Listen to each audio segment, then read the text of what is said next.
Hello students, next video में हम part 1.2 class 10 का मृदा से स्टार्ट करेंगे। इसका 1.1 पार्ट हमने पहले अपलोड कर चुके हैं। इसके आगे वाला पार्ट हम अब मृदा के बारे में पढ़ेंगे। इससे पहले हमने प्राकृतिक संसाधन के बारे में पढ़ा था।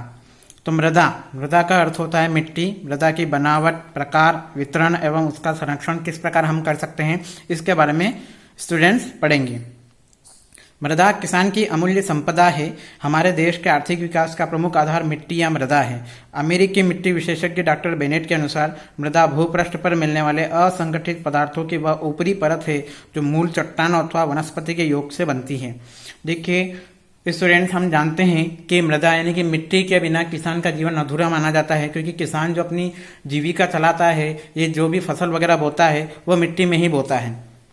खेतों की जुताई करके मिट्टी में ही अपनी फसल उगाता है। तो इसी तरीके से मृदा किसान की अमूल्य संपदा है, एक ऐसी अमूल्य संपदा है जिसका कोई मूल्य नहीं है।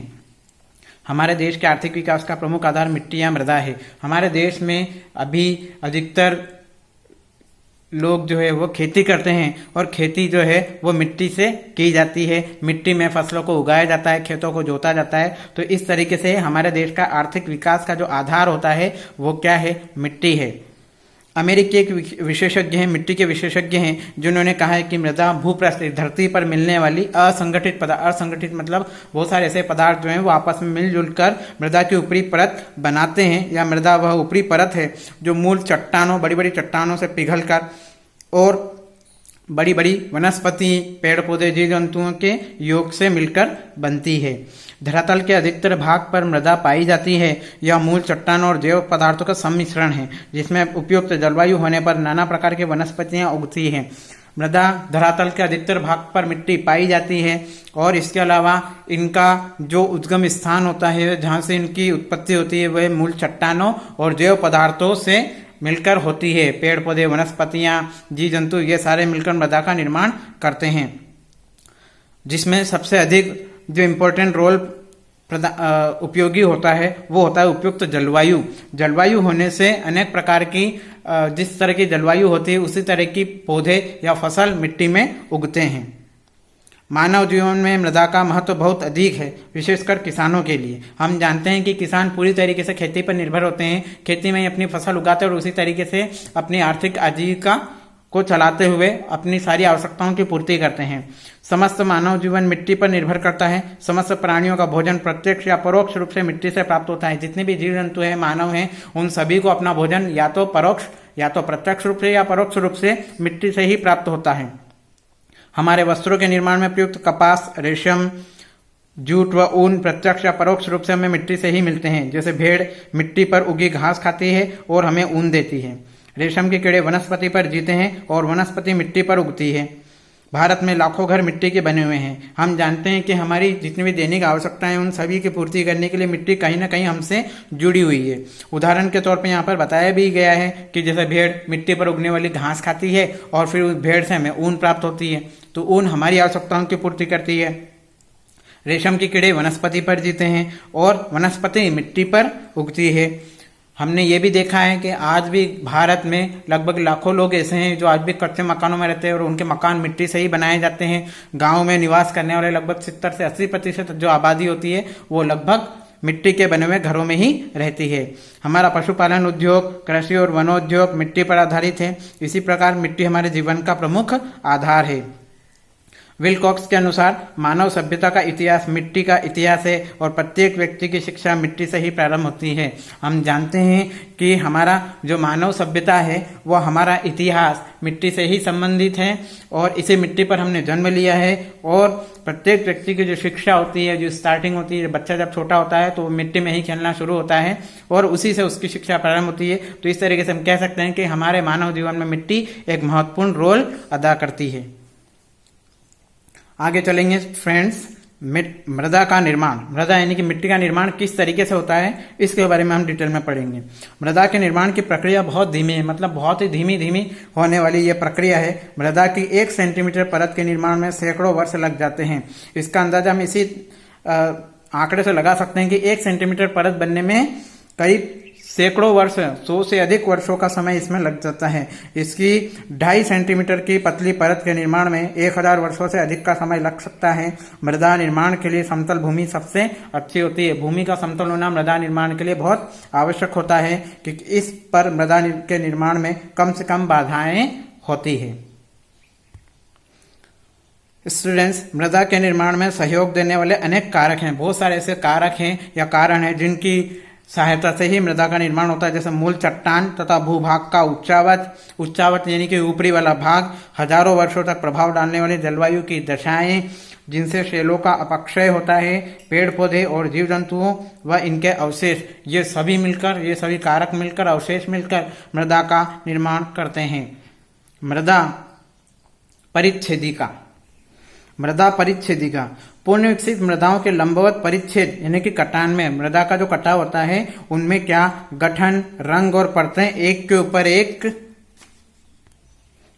ऊपर एक बिछी होती हैं। मृदा की परतों के विन्यास को मृदा परिच्छेदिका कहते हैं। मृदा की जो परतें होती हैं उनको एक परत से दूसरी परत का अलग होना ही उसको कटान या मृदा परिच्छेदिका कहते हैं।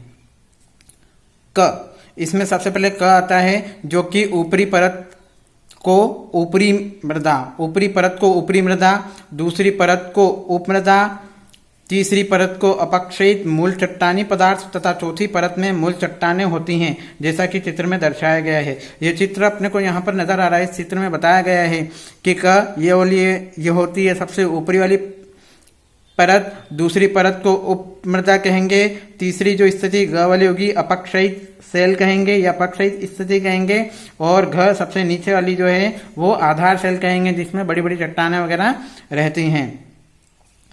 ऊपरी परत की ऊपरी मृदा ही वास्तविक मृदा की परत है। इसकी सबसे महत्वपूर्ण विशेषता इसमें ह्यूमस तथा जैव पदार्थ का पाया जाना होता है। सबसे ऊपर ह्यूमस तथा उसके नीचे जैव तत्वों की प्रधानता होती है।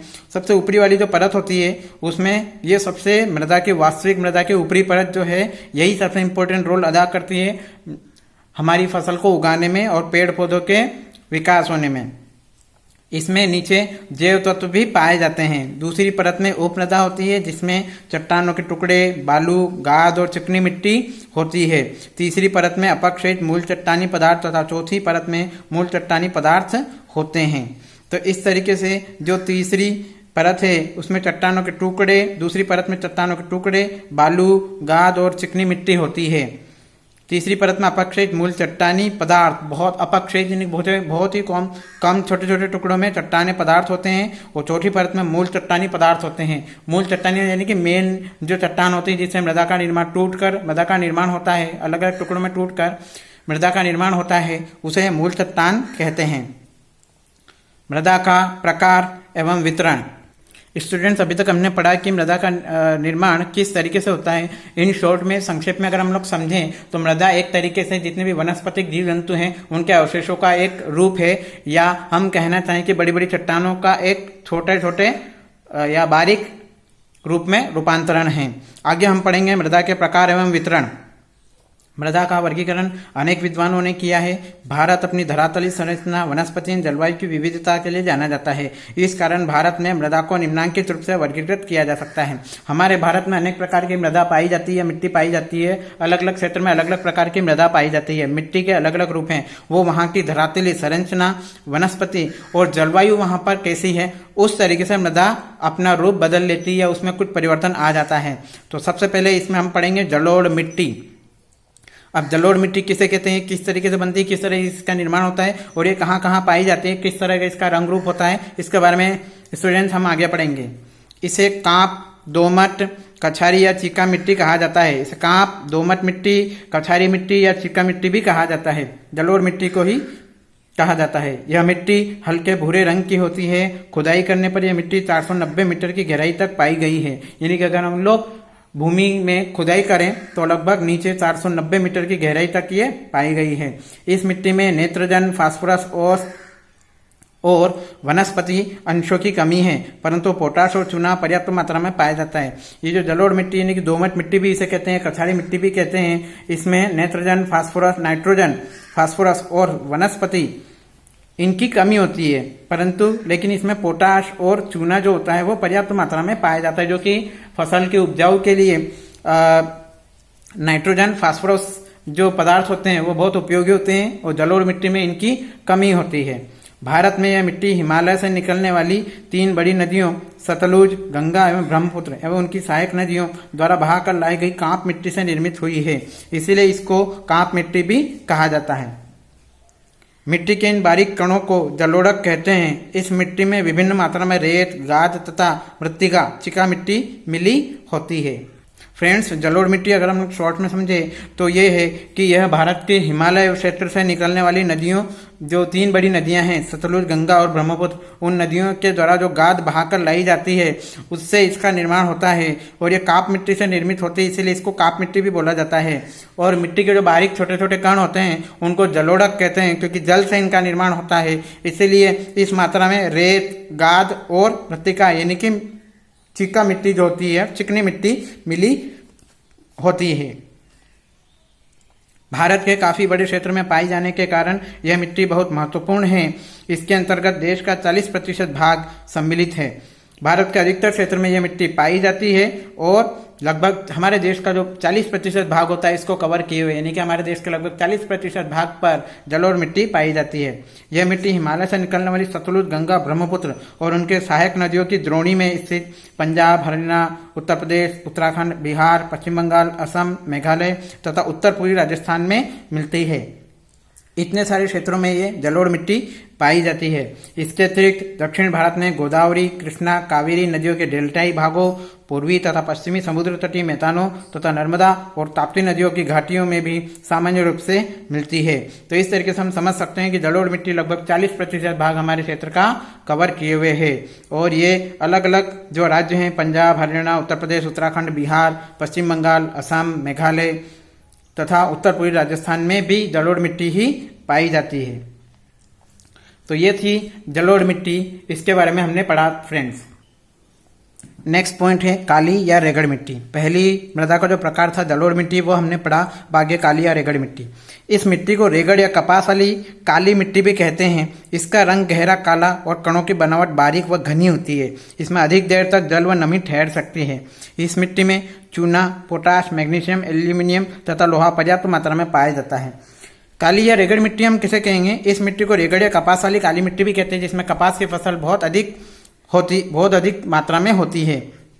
इसका रंग गहरा काला होता है और इसमें जो छोटे छोटे जो कण होते हैं वो बहुत बारीक और घने होते हैं। इस वजह से इसमें जल अधिक देर तक ठहर सकता है और जो नमी होती है वो भी अधिक देर तक ठहर सकती है।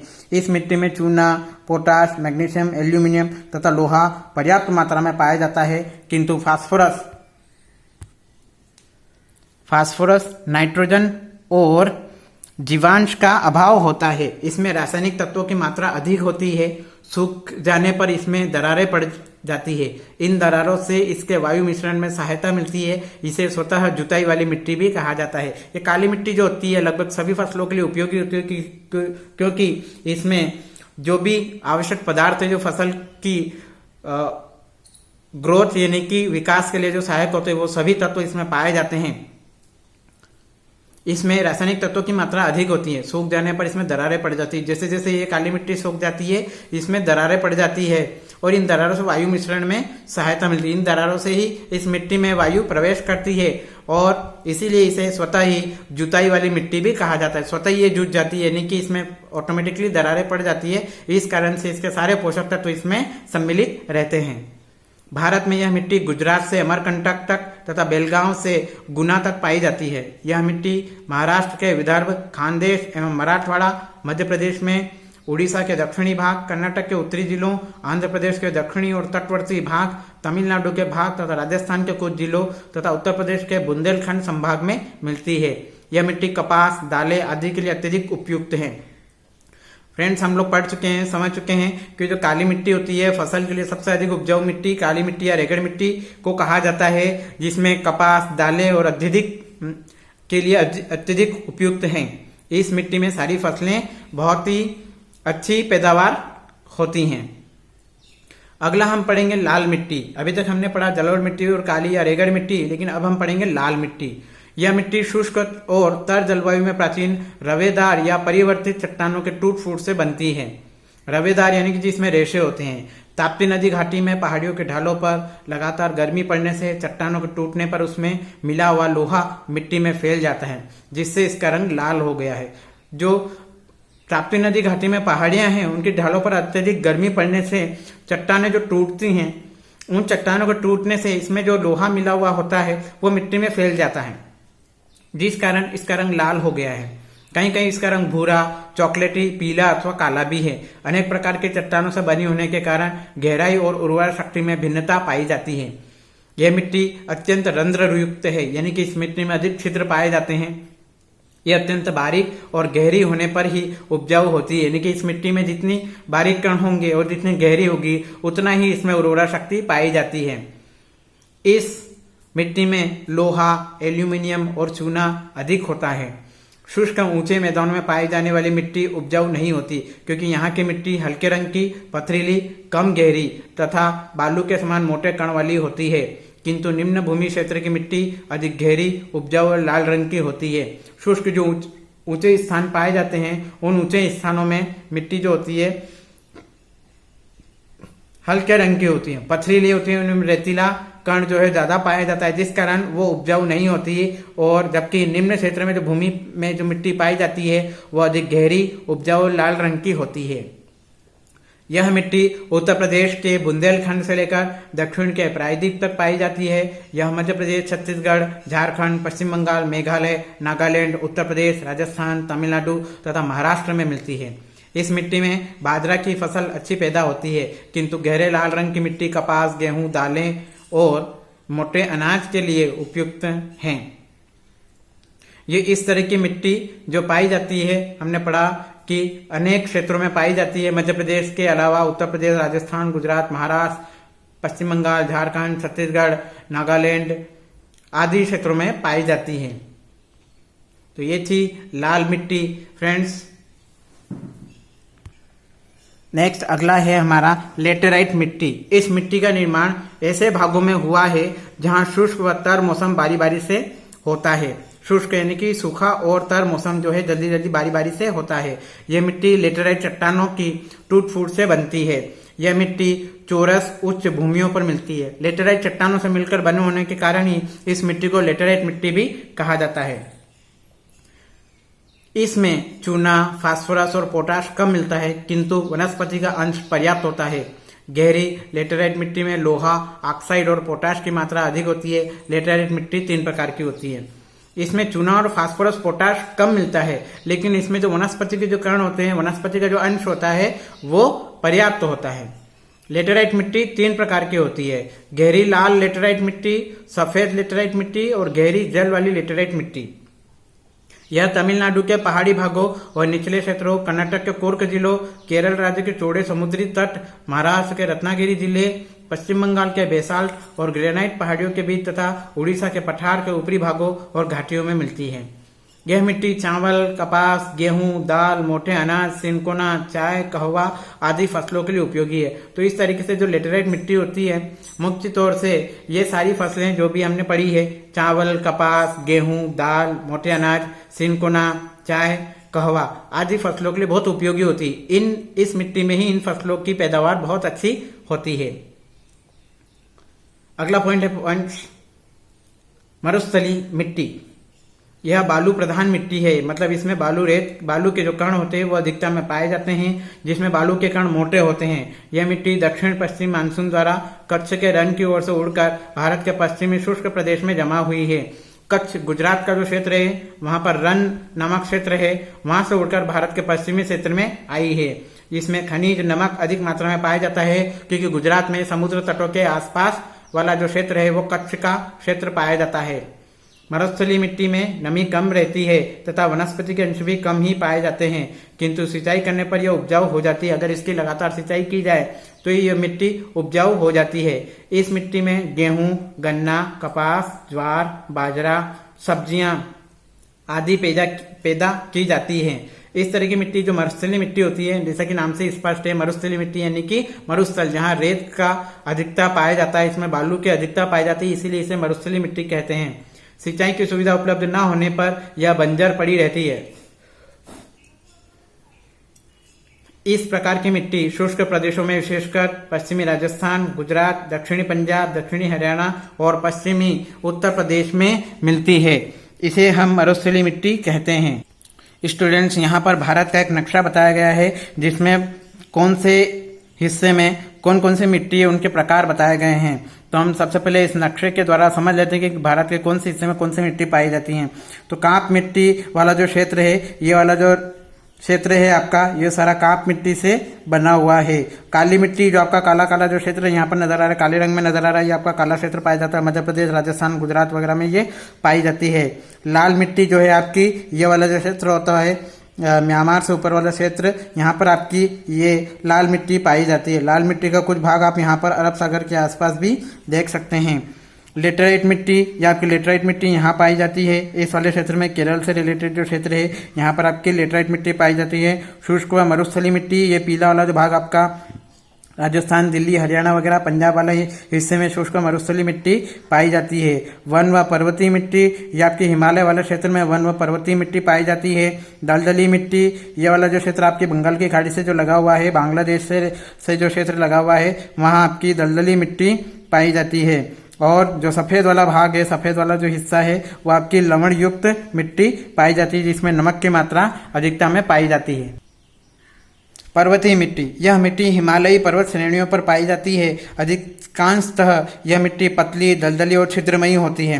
जो हिमालय की ओर पर्वत श्रेणियों पर जो मिट्टी पाई जाती है, वो पतली होती है, दलदली होती है और छिद्रमयी होती है, जिसमें छिद्र अधिक होते हैं, यानी कि उनके बीच में कुछ जगह स्थान खाली रहता है। नदियों की घाटियों और पहाड़ी ढालों पर यह अधिक गहरी होती है।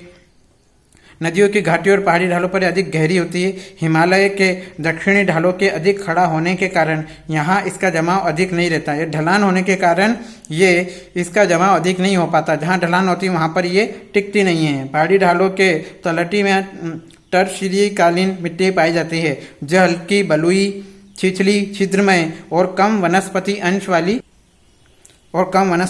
वाली हैं। पश्चिमी हिमालय के ढालों पर बलुई मिट्टी मिलती है। मध्य हिमालय के क्षेत्र में अधिक वनस्पति अंश वाली उपजाऊ मिट्टी मिलती है। तो हिमालय का जो क्षेत्र होता है वहाँ पर बलुआ मिट्टी भी पाई जाती है। मध्य हिमालय के बीच वाले क्षेत्र में अधिक वनस्पति अंश वाली उपजाऊ मिट्टी मिलती है, जिसमें फसल का उत्पादन बहुत अच्छा होता है। अच्छी वर्षा होने पर इस मिट्टी में दून एवं कांगड़ा घाटी में चाय की अच्छी पैदावार होती है। हिमालय के दक्षिणी भाग में असम व दार्जिलिंग में चिकनी एवं महीन मिट्टी मिलती है, जिसमें पत्थरों के छोटे टुकड़े अधिक तथा वनस्पति चूना और लोहे के अंश कम पाए जाते हैं। चाय व आलू की कृषि के लिए उपयुक्त है।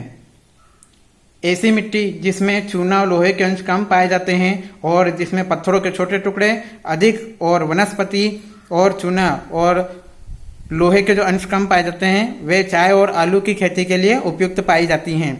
नैनीताल, मसूरी, चक्राता आदि स्थानों के निकट चूने डोलोमाइट चट्टानों से मिट्टी प्राप्त होती है।